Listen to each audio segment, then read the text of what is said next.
Hello everyone, आप सबका बहुत बहुत हार्दिक स्वागत है प्रियेश विद्यापीठ यूट्यूब चैनल के ऊपर। My self Priyesh Patel. कल ही DDCET की एग्जाम खत्म हुई। उसके बाद हमने पेपर सॉल्यूशन करवाया और उसके बाद ACPC की ऑफिशियल आंसर की बन के आ गई।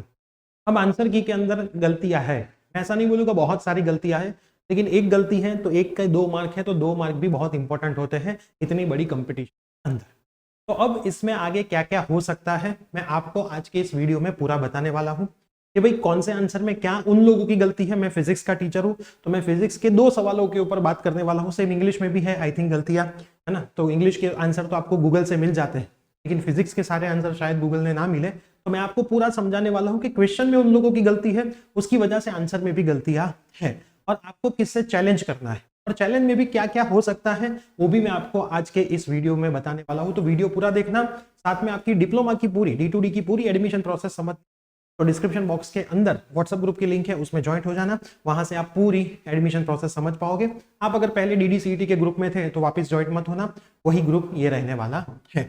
अब सबसे पहले मैं आपको बता दूं कि उन लोगों ने ABCD वाइज आंसर की सारी दे दी है, ये रही आंसर की, है ना। उसके बाद इंस्ट्रक्शन भी दी है कि अगर आपको आंसर की में प्रॉब्लम लग रहा है ना, तो 7/4 को एग्जाम हुई थी, ये हुआ था, ये बात करी है, यहाँ पे रख दिया है आंसर की, वो भी बात है। अगर आपको आंसर की को चैलेंज करना है तो लास्ट डेट यहाँ पे 15/4/2024 दी है, मतलब आज 8 तारीख है, तो 8 के बाद 15 तक आप चैलेंज कर सकते हो, रात को 12 बजे तक ये वेबसाइट के ऊपर लॉग इन करके करना है।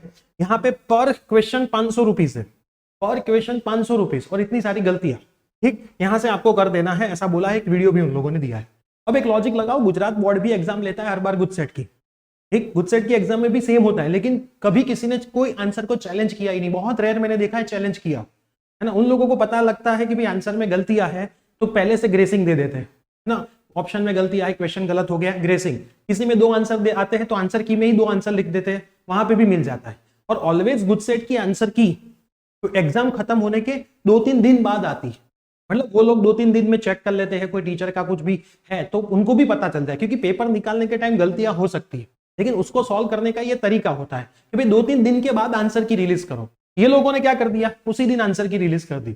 अब प्रॉब्लम आंसर की रिलीज करने में नहीं है, पर ये 500 रुपीज में। अब यहाँ पे 500 रुपीज कैसे भरने हैं, क्या है, मान लो कि एक स्टूडेंट ने 500 रुपीज भरे, तो क्या सबका चेंज होगा? अगर गलती है, गलती तो है ही है, तो हाँ भाई सबका होता है। मान लो मैंने किया चैलेंज, तो मैं कोई भी पेपर सेट को चैलेंज कर सकता हूं, ऐसा नहीं कि ए को करूंगा तो BCD को नहीं मिलेगा, बी को करूंगा तो ACD को नहीं मिलेगा। मान लो मैंने C पेपर को चैलेंज किया और वो क्वेश्चन मेरा सही निकला तो सबको मार्क मिल जाएगी, सबको मतलब पूरे गुजरात के सारे स्टूडेंट को। ऐसा भी नहीं कि मैंने चैलेंज किया तो मुझे ही मिलेगा, है ना। बहुत सारे स्टूडेंट को ये कंफ्यूजन है, क्या क्या सर सबको अलग अलग चैलेंज करना पड़ेगा, 500 देने पड़ेंगे। अब आप सोचो 500 रुपीज आपने दी, ऐसे 15,000 लोग 500 रुपीज दे तो खाली कैलकुलेटर में डिजिट गिन लेना, तो ऐसा नहीं करना है ना। आप ग्रुप में कर सकते हो चैलेंज, है ना। फिजिक्स में ही मेरे को तो 2 दिख रहे हैं, इंग्लिश में भी 3-4 गलत दिख रहे हैं, और इंग्लिश में तो अलग अलग वेबसाइट पे भी सेम आंसर है ना, और उन लोगों ने गलत लिखे, बुक में भी दिए हुए हैं इंग्लिश के क्वेश्चन। तो ये इनकी मिस्टेक तो है ही है ना। अब कुछ तो सॉल्यूशन आएगा, है ना, इन लोगों से ही सॉल्यूशन निकलना पड़ेगा। अब मैं क्वेश्चन आपको बताता हूं कहां पे गलती है, देखो ये रहा। अब समझो ये क्वेश्चन में गलती क्या है उन लोगों की, है ना। उन लोगों ने यहाँ पे क्या लिखा है, कैपेसिटेंस का यूनिट बोला है ना। यूनिट मतलब क्या होता है बेटा, एकम, एकम, यूनिट मतलब एकम, और ફિઝિકલ ક્વોન્ટિટી એટલે ભૌતિક રાશિ। હવે અહીંયા યુનિટની જગ્યાએ એમને લખવાનું એવું હતું કે કેપેસિટન્સનું સૂત્ર શું છે, બરાબર। હવે એમણે યુનિટ લખી નાખ્યું, જો યુનિટ યુનિટ एकम, तो अब सीधी बात है Q = CV, ये मैंने कल सॉल्व करवाया था, C = Q/V। अब मेरे को पता है कि ये इसका फॉर्मूला है, ये इसका क्या है भाई, फॉर्मूला। फॉर्मूला माने इक्वेशन, इक्वेशन माने सूत्र, कि भाई कैपेसिटेंस शोधवा आ सूत्र वपराय। एमणे सूत्र નથી પૂછ્યું, પણ એમણે आंसर की के अंदर Q/V आंसर दिया है। अब Q/V तो आ ही नहीं सकता, हाँ मान लो सही है, मैं ना नहीं बोल रहा हूं, लेकिन ये किसका सही होगा कि भाई ये तो आपने ऐसा पूछा होता, फॉर्मूला इक्वेशन सूत्र लिखो तो सही होता। अब आपने ये तो पूछा नहीं, आपने पूछा है यूनिट, तो यूनिट का ऑप्शन भी है, ऑप्शन में ऐसा नहीं है। तो चार्ज का क्या होता है भाई, कूलम, सबको पता है ना। और V का क्या होता है, वोल्टेज, वोल्ट, ठीक। तो कूलम पर वोल्ट लिखा होना चाहिए, तो ये रहा C/V।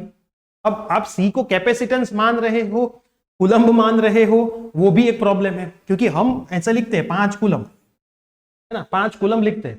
कैपेसिटेंस के यूनिट को कभी कैपेसिटेंस नहीं बोला जाता, कैपेसिटेंस होता तो यूनिट फैराडे लिखते हैं, फैराडे लिखते हैं, तो ये कूलम्ब ही मान सकते हैं फिर तो कूलम्ब अपॉन वोल्ट।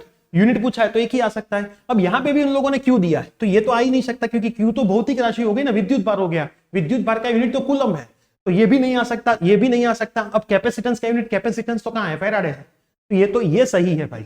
या फिर आपको इस क्वेश्चन को गलत ही बोल देना है तो क्वेश्चन गलत बोल के सबको 2 मार्क दे दो, सबको 2 मार्क दे दो। यहाँ पे एकम लिखा है, कौन सा इक्वेशन है ऐसा लिखा नहीं, इक्वेशन लिखा होता तो सी आता। तो इन लोगों ने ये जो बोला है वो गलत ही बोला है। दूसरा ये सवाल है ना, चढ़ता क्रम में गोठववाना है, मतलब ओछाथी વધારે गोठववानुं है। अब इन लोगों ने डी बोला है, हमने बोला था ए। अब मिनिमम और मैक्सिमम तो दोनों में सही, देखो यहाँ पे भी आयन है, यहाँ पे भी आयन है, आयन का सबसे मिनिमम है, लोखंड का सबसे कम है, तो वो तो सही ही है, वो तो सही। और मैक्सिमम सिल्वर का है, ठीक, तो इन लोग यहाँ पे भी सिल्वर है। अब इन लोगों ने गलतियां कर दी ये 2 ऑप्शन में, ये 2 ऑप्शन में गलतियां कर दी। अब मार्केट के अंदर डिप्लोमा में सबसे ज्यादा चलने वाली बुक अतुल है, आपके पास गूगल भी है, आप गूगल में लिखोगे कि भाई कॉपर या एल्यूमिनियम में किसकी थर्मल कंडक्टिविटी ज्यादा है तो गूगल बता देगा। उष्मा वाहकता कोनी, અને દર્પણમાં તો અતુલમાં તો પ્રોપર લખેલું છે, ये सारी वैल्यू भी दी है अतुल के अंदर, टेबल बना के दिया हुआ है ना। आपके पास डिप्लोमा की बुक हो तो चेक करना, आयन मतलब लोखंड की 79.5, एल्यूमिनियम की 205, कॉपर मतलब तांबू 385, सिल्वर मतलब चांदी 406।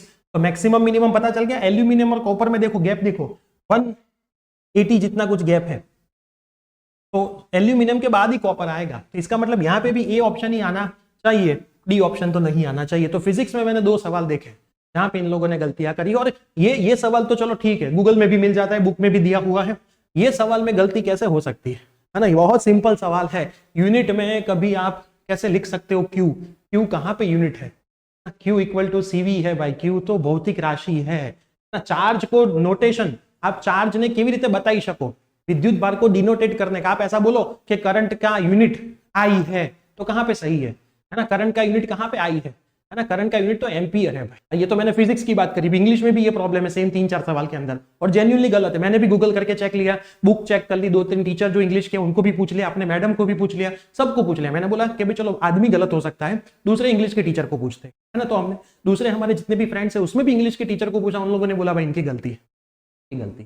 तो अब 7-8 सवाल है अब, लेकिन आप सबको करना है। अब सिंपल ये कर सकते हो, एक स्टूडेंट ही कर सकता है ना, सबका होके अगर चेंज होता है, होना ही चाहिए, तो सबका हो जाएगा ना, क्या हो जाएगा, सबका होगा, ऐसा नहीं होगा वो स्टूडेंट का ही होगा। या फिर आप सी को चैलेंज कर रहे हो आंसर, सी के अंदर के आंसर को, तो ए बी डी में भी वो चेंज हो जाएगा। तो इसके लिए आपको कुछ नहीं करना है, चैलेंज करना है, या फिर आप कुछ भी नहीं करोगे तो ये चीजें अपने आप हो जाएगी, है ना, ये सबका चेंज हो जाएगा। क्योंकि 15 तारीख तक बहुत सारे स्टूडेंट भी चैलेंज कर देंगे, बहुत सारे टीचर्स भी चैलेंज कर देंगे, हम भी हमारे साइड से चैलेंज कर देने वाले। मैं फिजिक्स के दोनों क्वेश्चन को डाल ही देने वाला हूँ, दोनों क्वेश्चन को मैं तो डाल देने वाला हूँ, तो हो तो जाएगा, जो भी होता है फिर देखा जाएगा, ठीक है। तो आपको भी मैं रिक्वेस्ट करता हूँ कि भाई आपकी एक यूनिटी बना दीजिए, यूनिटी बना के काम करिए, ठीक। यूनिटी बनाओगे, 50 स्टूडेंट की यूनिटी बनाते हो तो एक स्टूडेंट का 10 रुपीज एक क्वेश्चन का आएगा, बहुत ज्यादा अमाउंट नहीं आएगा, ठीक। 2 क्वेश्चन करते हो तो 20 रुपीज आएगा, 5 करते हो तो 50 आएगा, उसमें कोई फर्क पड़ता नहीं। और इतने सारे स्टूडेंट है, 50 स्टूडेंट तो साथ मिलकर कर ही सकते हो, ठीक। तो हम भी हमारे तरफ से फिजिक्स का कर ही रहे हैं, और इंग्लिश का भी अभी करने वाले हैं शाम को, तो हम भी हमारे साइड से कर ही देने वाले हैं। लेकिन यहाँ पे जो गलती है वो गलती है सबको माननी चाहिए। तो ये वीडियो मैक्सिमम फ्रेंड्स में शेयर कर देना, चैनल पे नहीं तो सब्सक्राइब कर देना। मिलता है ऐसे कोई न्यू अपडेट के साथ, बाय बाय, ठीक है।